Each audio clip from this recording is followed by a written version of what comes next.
25 हो गया ना। तो इस वचन को हम लोग समझेंगे कहानी के द्वारा। ठीक है, तो इस कहानी में, कहानी का टॉपिक है सबसे बड़ा कौन। तो एक बार क्या हुआ, एक इंसान के सारे शरीर के अंग उनमें बहुत अनबन हो रही थी कि हम में से सबसे बड़ा कौन है। सब शरीर के जितने भी शरीर के अंग पता है ना, जितने भी हमारे हाथ पैर नाक कान सब, इनमें सब में अनबन हो रही थी कि इनमें से सबसे बड़ा कौन है। तो उन लोग ने डिसाइड किया कि हम लोग ये जानने के लिए कि हम में से सबसे बड़ा कौन है, तो वो लोग आपस में बहुत उनका वो चल रहा था कि सबसे बड़ा हम कौन है। तो उन लोग ने एक बार डिसाइड किया चलो हम लोग किसी बड़े गुरु के पास जाते हैं। तो वो लोग किसी बड़े गुरु के पास गए और उनसे पूछा कि आप गुरुजी आप हमें बताइए कि हम में से सबसे बड़ा कौन है, हम सारे अंगों में से सबसे बड़ा अंग कौन सा है।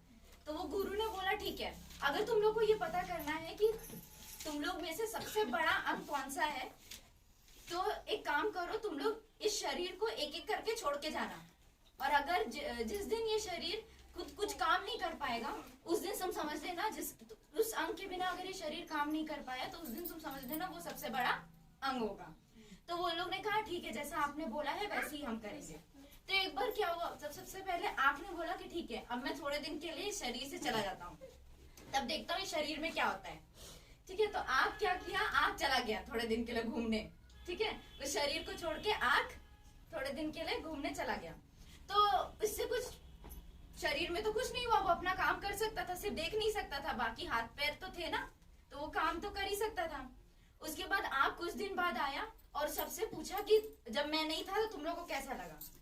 तो सारे हाथ पैर जितने भी थे, बाकी सारे अंगों ने बोला कि हम सिर्फ देख नहीं पा रहे थे, बाकी सारा काम तो हम कर रहे थे।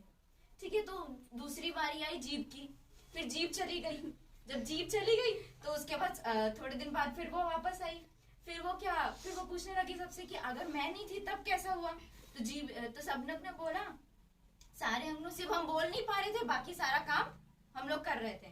ऐसे ही हाथ की बारी आई, हाथ भी चला गया एक बार, फिर पैर की बारी आई, पैर भी गया।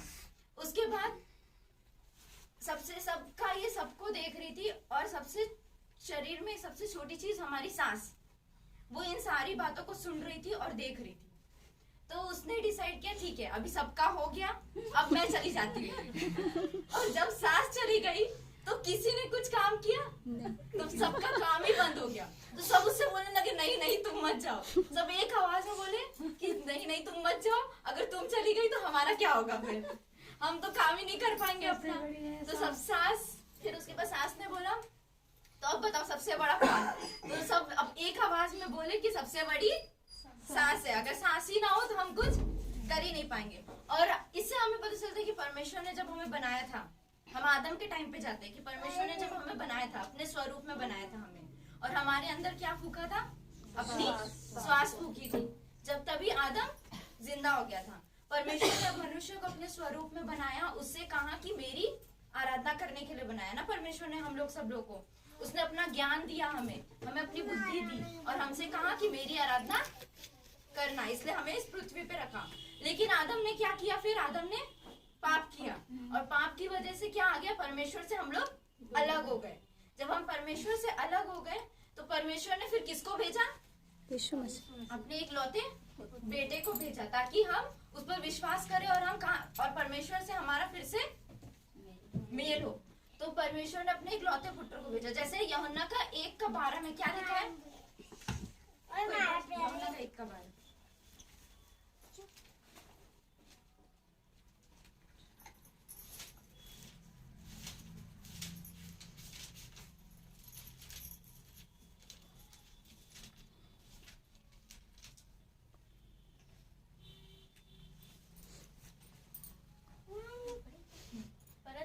जितनों ने उसे ग्रहण किया उसने तुम्हें परमेश्वर की संतान होने का अधिकार दिया, अर्थात उन्हें जो उसके नाम पर विश्वास करते हैं, वे न तो लहू से, न शरीर की इच्छा से और न मनुष्य की इच्छा से, परंतु परमेश्वर से उत्पन्न हुए हैं।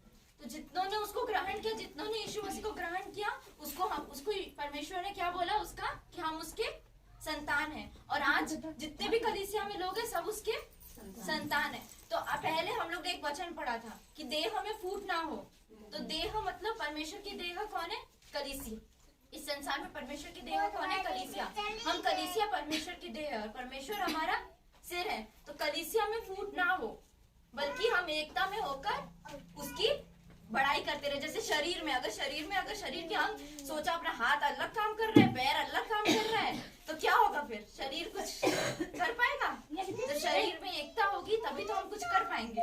तो परमेश्वर ने क्या कहा है कि जब हम में एकता होगी तभी हम उसकी बड़ाई कर पाएंगे, क्योंकि हम जितना भी उसने सब कुछ दिया है वो सब किसने दिया है? हमें परमेश्वर ने दिया है। और जब हम एक साथ होके उसकी उपासना करेंगे तब वो प्रसन्न होगा और उसने हमें अपना संतान होगा।